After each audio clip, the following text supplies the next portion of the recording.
So mga Mars, this time on the way kami sa Proxy Hotel, Legazpi City, kung saan yon ang venue ng graduation ni husband sa kanyang SLC or the Senior Leadership Course.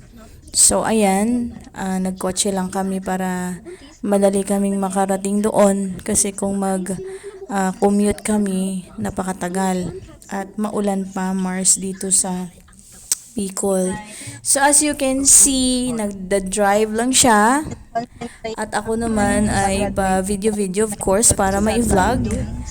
And then, kung nakita nyo, napansin nyo yung outfit ko, FYI, si husband po ang nag-decide niyan. So, kung okay sa kanya yung outfit ko and din ko. So, pinakakita ko lang sa inyo yung daan. And now, nandito na nga kami sa Proxy Hotel, Legazpi City. And may mga loved ones din na nag-attend syempre para sa kanilang SLC graduating class. So, at this moment, this is now the pinning of SLC pin, and as you can see, medyo nahirapan ako, mga mare, kasi first time ko na mag-pin ng ganitong pin na ipapasok mo siya sa loob ng pocket. So, ina-instructionan pa ko dyan ni husband para ma-shoot ko dun sa loob ng kanyang pocket.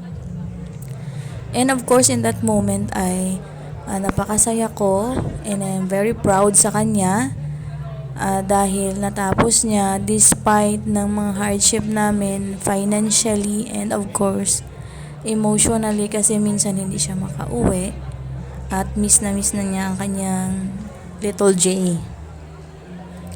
So sa wakas, okay, so I congratulate my hubby. Kukunin ko na sana si CP kasi may nagpicture sa amin.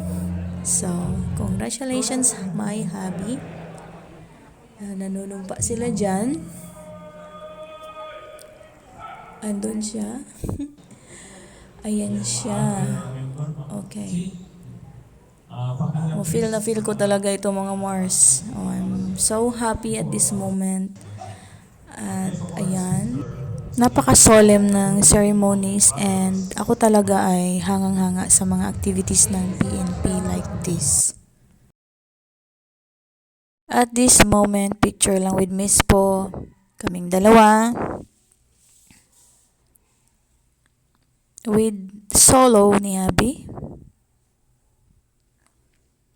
Selfie with the husband of Auntie Malu. At ito si Auntie Malo, nasa registrar ito siya ng Camp Ola mismo. And we're here na sa kotse dahil tapos na yung ceremonies. Uuwi na. Bye everyone. And again, congratulations hubby. I'm just here to support you. And that's all. This is Ma'am Sarah.